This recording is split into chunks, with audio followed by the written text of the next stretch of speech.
Last class में हमने क्या करा था, इक्विटी एंड लाइबिलिटीज वाला पार्ट क्लोज कर दिया था।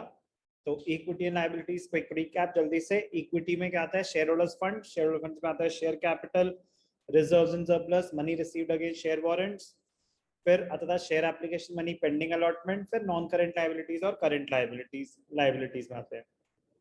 नॉन करेंट लाइबिलिटीज में लॉन्ग टर्म बोरोइंग्स थी, डेफर्ड टैक्स लाइबिलिटी थी, अदर लॉन्ग टर्म लाइबिलिटीज और शॉर्ट लॉन्ग टर्म प्रोविजंस। हमारे कोर्स में डेफर्ड टैक्स लाइबिलिटी और अदर लॉन्ग टर्म लाइबिलिटीज की अकाउंटिंग ट्रीटमेंट नहीं है, बट बैलेंस शीट में कहाँ आएंगे ये पता होना चाहिए। करंट लाइबिलिटीज में short term borrowings, trade payables, other current liabilities और short term provisions, liabilities and equity done. Now assets. Assets part भी दो सब मेजर हेडिंग्स में डिवाइडेड है, नॉन करेंट एसेट्स और current assets. Equity and liabilities, equity और liabilities में divided था। Equity में आता था दो और फिर लाइबिलिटीज में नॉन करेंट और करेंट अलग से। यहाँ पे एसेट्स पार्ट दो मेजर हेडिंग्स में डिवाइडेड है, नॉन करेंट एसेट्स और current assets. Non current assets जो हमें एक ऑपरेटिंग साइकिल से ज्यादा का बेनिफिट देंगे। If nothing is specified, operating cycle is assumed to be of 12 months. तो जिनसे एक साल से ज्यादा का बेनिफिट मिलेगा हमारे नॉन करेंट एसेट्स हैं, एक साल से कम का बेनिफिट मिलेगा हमारे करेंट एसेट्स हैं। नॉन करेंट एसेट्स में क्या क्या आता है ध्यान से देखना।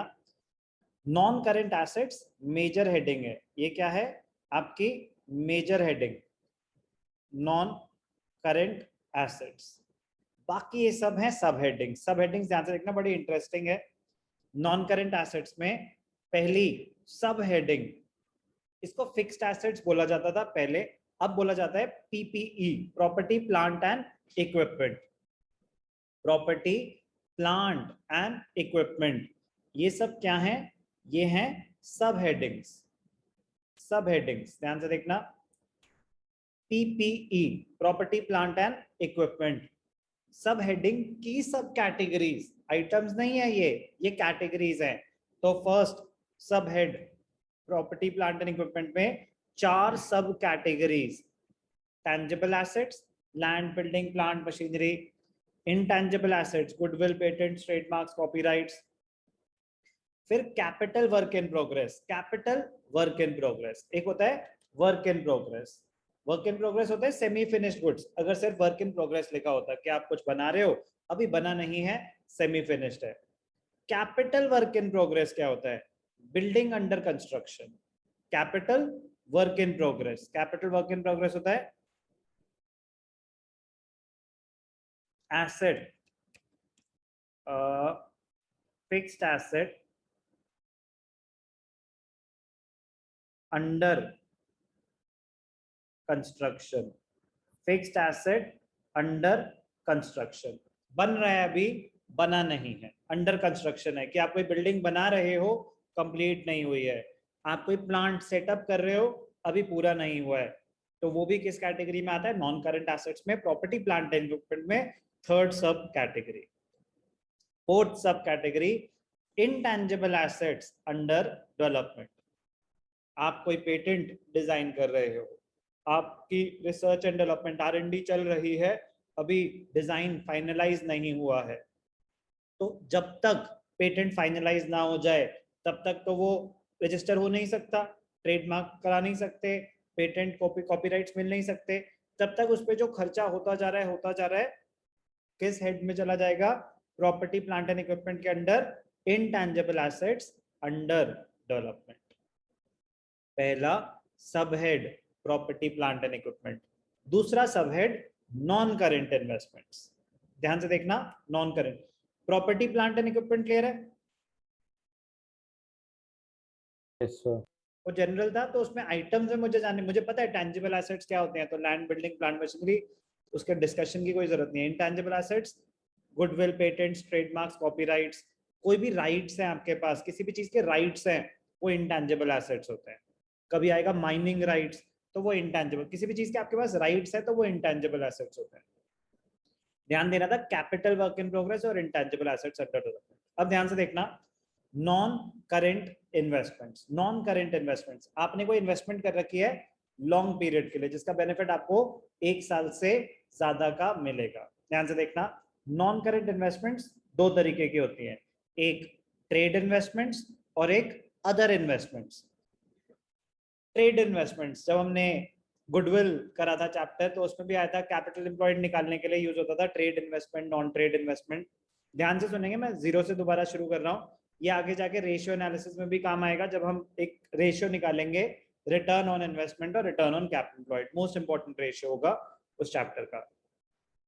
ट्रेड इन्वेस्टमेंट, मेरा कोचिंग सेंटर है, मैंने स्टॉक मार्केट में शेयर्स खरीदे, रिलायंस के शेयर्स खरीदे, पीवीआर के शेयर्स खरीदे, एचडीएफसी बैंक के खरीदे, इस उम्मीद में कि इन शेयर के प्राइसेस बढ़ जाएंगे, बेच दूंगा या मुझे डिविडेंड मिलेगा, व्हाटएवर। इस इन्वेस्टमेंट का मेरे बिजनेस से कोई भी लेना देना है? क्या वो मेरे नो बिजनेस सर, में किसी भी तरीके से हेल्प कर सकती है? नो सर, यस और नो? कर सकती है? कैसे? मैंने रिलायंस के शेयर्स खरीदे, तो रिलायंस अगर अच्छा करेगी उससे मेरे बिजनेस को कैसे अफेक्ट कर सकती है? रिलायंस के शेयर्स बढ़ेंगे, मैं बेचूंगा, उससे मेरे को प्रॉफिट जो जनरेट होगा वो मैं बिजनेस में डाल दूं, ये कह रहे हो? जो इन्वेस्टमेंट करी उससे मेरा बिजनेस अफेक्ट नहीं हो रहा, मेरी इनकम वो अदर इनकम है, इनडायरेक्ट इनकम है, मेरी बिजनेस की ग्रोथ में वो हेल्प करेगा क्या? मेरे बिजनेस की ग्रोथ में वो हेल्प नहीं कर रहा, उसको बोलते हैं नॉन ट्रेड इन्वेस्टमेंट या अदर इन्वेस्टमेंट। बोलो। वो तो सेम वीर ने बोला कि आपने 2,000 रुपए का शेयर खरीदा, 3,000 रुपए का हो गया, आपको जो प्रॉफिट आया वो आप अपनी बिजनेस की ग्रोथ में डाल दो, वो तो हो गया profit on sale of investment. मैं कह रहा हूँ जो इन्वेस्टमेंट्स कर रखी हैं, जो इन्वेस्टमेंट्स कर रखी हैं वो मेरे उस टाइम पे बिजनेस की ग्रोथ में किसी भी तरीके से कोई हेल्प नहीं कर रही है। जो पैसा कमाऊंगा वो आगे जाके क्या करूंगा उस पैसों से, वो तो एक अलग चीज है। अभी जो मैंने इन्वेस्टमेंट करी, इन्वेस्टमेंट करने का पर्पस क्या था? अपने बिजनेस को ग्रो करना या पैसा कमाना? पैसा कमाना। आपके बिजनेस की ग्रोथ नहीं हो रही थी उससे। लेकिन अब मैंने इन्वेस्ट करा, मैंने एक्वायर कर लिया कोई ऐसा कोचिंग सेंटर जो 6, 7, 8 के बच्चों को पढ़ाता है। हमारे यहाँ पे 9 से लेकर 12 तक क्लासेस होती हैं। मैंने किसी कोचिंग सेंटर को एक्वायर करा या उसमें इन्वेस्टमेंट करी जो 6, 7, 8 के बच्चों को पढ़ाता है। मैंने कहा ये छोटी एज पे इनको डिसिप्लिन की आदत डालो या अपने बिजनेस को एक्सपैंड करने के लिए कहीं पे मैंने इन्वेस्टमेंट कर दी। Will it help in the growth of my business? अगर मैंने यस 6 सर, में कहीं पे इन्वेस्टमेंट करी,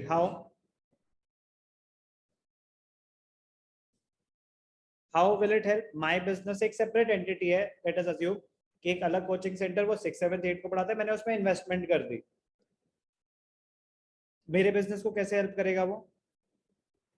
सर सर आफ्टर 6, 7, 8 वो आपको रेफर करेंगे 9, 10 की उसके लिए ट्यूशन। अगर वहां पे ढंग से सर्विसेज ऑफर हुई, अगर वहां पे क्वालिटी एजुकेशन ऑफर हुई, तो दे विल डेफिनेटली कंटिन्यू। मतलब if they are satisfied, they would want to continue at DCC for 9। क्या करो ना, ये डीसीसी की मैनेजमेंट ही है वहां पे भी और यहाँ पे भी। If they are satisfied, they will definitely come to my coaching centre.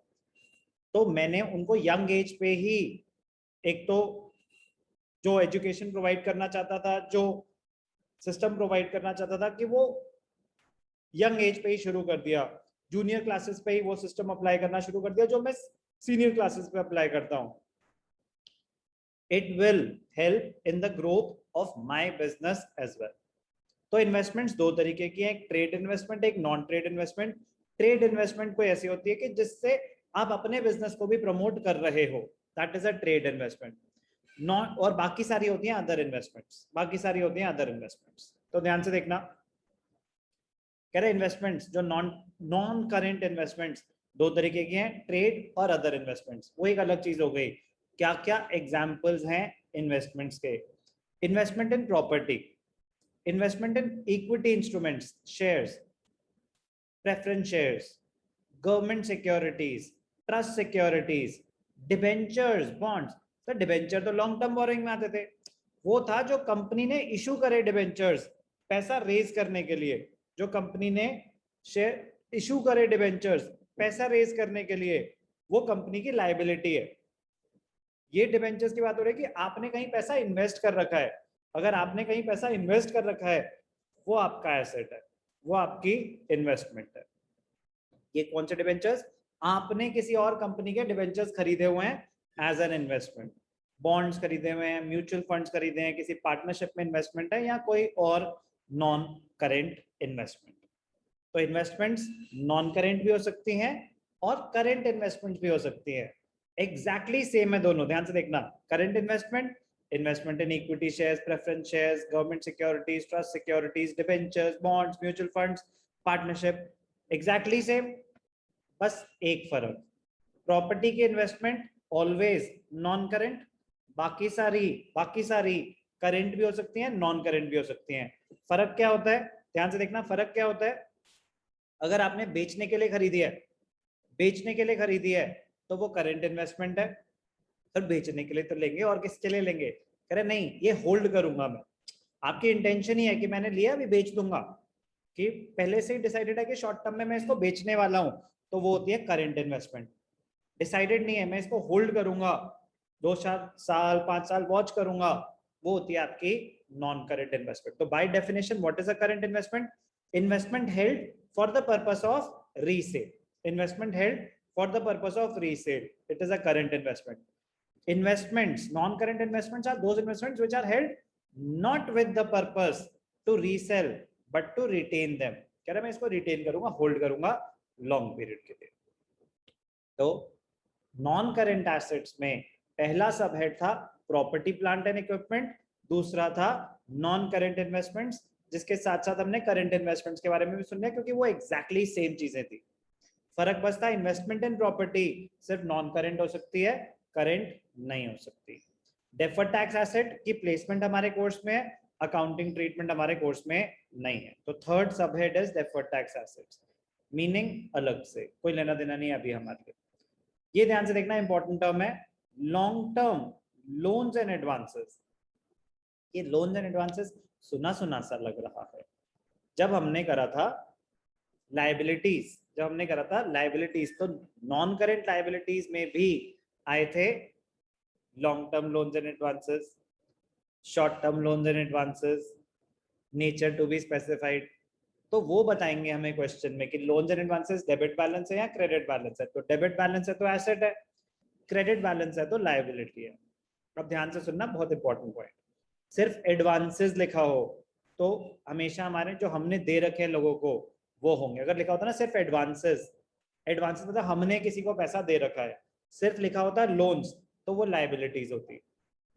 अगर लिखा है लोन्स एंड एडवांसेस, कुछ नहीं बताया उन्होंने कि डेबिट क्रेडिट हमने ले रखा है या हमने दे रखा है, तो नोट दे देना, लोन्स एंड एडवांसेस लिखा हो तो उसको एसेट ट्रीट करना चाहिए, सिर्फ लोन्स लिखा हो तो उसको लायबिलिटीज ट्रीट करना चाहिए। तो सर पीरियड नॉन करेंट या करेंट, कुछ मेंशन नहीं है, तो लोन्स नॉन करेंट होते हैं, और लोन्स एंड एडवांसेस जो हमने दिए हैं वो भी नॉन करेंट होते हैं। वहां पे भी था लायबिलिटीज में लोन्स एंड एडवांसेस, याद है या दिखाऊं? याद है कि याद नहीं? दिखा दूं एक बारी, जल्दी बोलो, दिखाई देता हूं मैं। ओके, नॉन करेंट लायबिलिटीज, इसमें आपकी लॉन्ग टर्म, हाँ ये लॉन्ग टर्म बोरोइंग्स में other loans and advances, nature to be specified long term borrowings में, शॉर्ट टर्म बोरोइंग्स में other loans and advances, nature to be specified. तो loans and advances आपको सपने थोड़ी ना आएंगे कि लॉन्ग टर्म है या शॉर्ट टर्म है, एसेट है या लायबिलिटी है। तो प्लीज बी केयरफुल, जो बताया याद रखना। तो long term loans and advances, अब ध्यान से देखना, इसकी भी आइटम्स है important. Long term loans and advances very very important. 3 तरीके के क्लासिफिकेशन हैं long term loans and advances की। नंबर 1 कैपिटल एडवांसेस हमने किसी को एडवांस दिया हुआ है एसेट एक्वायर करने के लिए। मैंने किसी को एडवांस दिया हुआ है, मशीन खरीदनी थी 50 करोड़ की या 5 करोड़ की या 50 लाख की, इररिस्पेक्टिव ऑफ द अमाउंट, मैंने कुछ उसको एडवांस दे रखा है, अभी मशीन आई नहीं है। तो कैपिटल एडवांसेस मैंने किसी को दे रखा है तो मेरा एसेट है, क्योंकि अब मेरे को एसेट मिलने वाला है, it will get converted into cash और I will get some benefit out of it. Advances given for acquiring fixed assets are known as capital advances. Normally, such advances are not received back. पैसा नहीं वापस आएगा, but they will be received in the form of an asset. It means capital advances get converted into asset of the company. Capital advances. Next, security deposits. आपने कोई बिजली का connection लिया, telephone का कनेक्शन लिया, कहीं कहीं टैक्सेशन अथॉरिटीज में भी आपको कहीं डिपॉजिट सबमिट करके रखने पड़ते हैं, डिपॉजिट्स पैसा जमा करके रखना पड़ता है। जब वो चीज हो जाएगी आप कनेक्शन फोरफीट करेंगे, सरेंडर करेंगे, या कुछ टाइम पीरियड के बाद वो पैसा वापस आएगा, बट शॉर्ट टर्म नहीं होता, ये लॉन्ग टर्म के लिए पैसा वहां पड़ा हुआ है आपका एज अ डिपॉजिट, कि कल को आप कोई डिफॉल्ट करो तो वहां से वो एडजस्ट कर लेंगे। तो आपके लिए क्या है ये long term loans and advances, security deposits that are given for a long period. Example, security deposit for electricity, security deposit for telephone connections also, security deposit for taxation authorities also. कोई भी security deposit हो long term वाला, rent के जो होते हैं वो 11 months के agreement होते हैं कहीं कहीं पे, तो अगर tenure mentioned है तो वो short term होगा, सिर्फ security deposit लिखा है तो वो long term loans and advances में आएगा। Next, other loans and advances, nature to be specified. कह रहे इसके अलावा अगर आपने किसी को पैसे दे रखे हैं, आपने किसी एम्प्लॉई को दे रखे हैं, अपने किसी सप्लायर को एडवांस में पैसा दे रखा है लॉन्ग टर्म के लिए, तो वो यहाँ आ जाएगा। तो एग्जांपल्स क्या हैं, loans and advances given to employees और टू सप्लायर्स। तो long term loans and advances, fourth subhead of non current assets. Last, other non current assets, ये भी इंपॉर्टेंट है, ध्यान से देखना, अदर नॉन करेंट एसेट्स, इसको भी उन्होंने दो पार्ट्स में क्लासिफाई करा।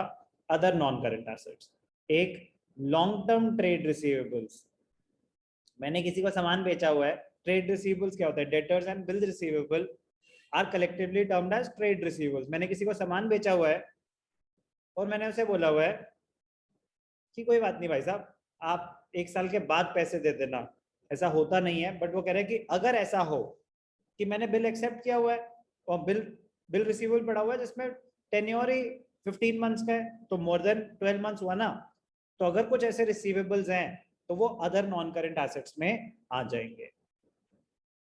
बेटा प्लीज ढंग से याद करना, आइटम्स सारे प्लेसमेंट एकदम एग्जैक्ट होनी चाहिए, धीरे धीरे बढ़ते जाएंगे आइटम्स, तभी कर पाओगे, अगर ढंग से समझ के रिलेट करके तब उसकी प्लेसमेंट सही कर पाओगे। अदर नॉन करेंट एसेट्स में लॉन्ग टर्म ट्रेड रिसीवेबल्स और अदर्स क्या है, interesting point, besides trade receivables there may be other assets such as unamortized expenses, insurance claim receivable, amount due for asset sold. तो insurance claim receivable, कह रहे कुछ पता नहीं पैसे कब मिलेंगे, लंबा टाइम भी लग सकता है, तो ये नॉन करेंट एसेट्स में ही दिखाओ, अदर नॉन करेंट एसेट्स में। आपने कोई एसेट, फिक्स्ड एसेट, स्टॉक नहीं, एसेट बेचा हुआ है, उसकी भी कोई अगर रिकवरी है तो उसको भी नॉन करेंट एसेट्स में ही दिखाओ, अदर नॉन करेंट एसेट्स में।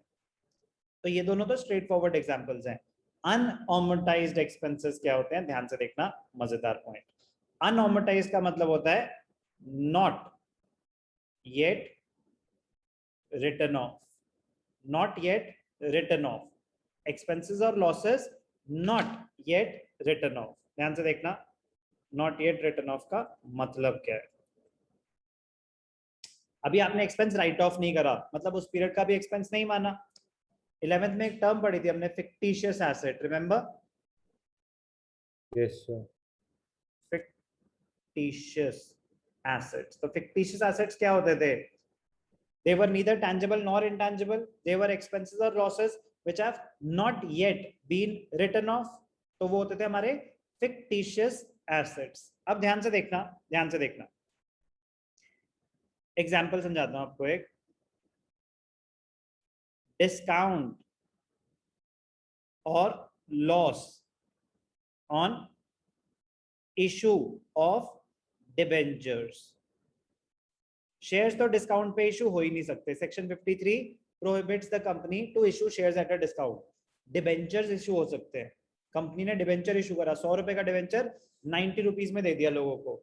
एक तरह का लोन होता है. आप 100 की चीज 90 में दे रहे हो, कल को जब पैसे वापस करने पड़ेंगे लोगों को 100 रुपए देने पड़ेंगे. तो जब कंपनी डिस्काउंट दे रही है तो कंपनी का लॉस हो रहा है, 10 रुपीज पर शेयर लॉस हो रहा है.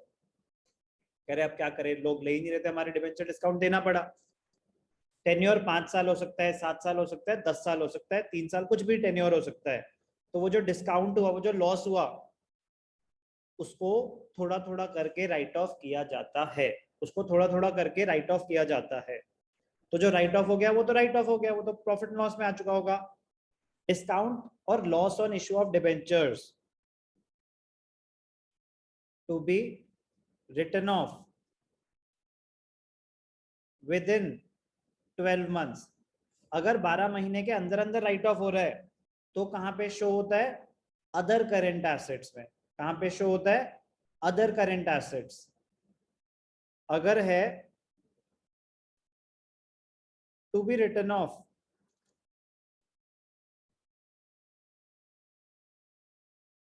After 12 months, to be written off after 12 months, तो क्या होता है?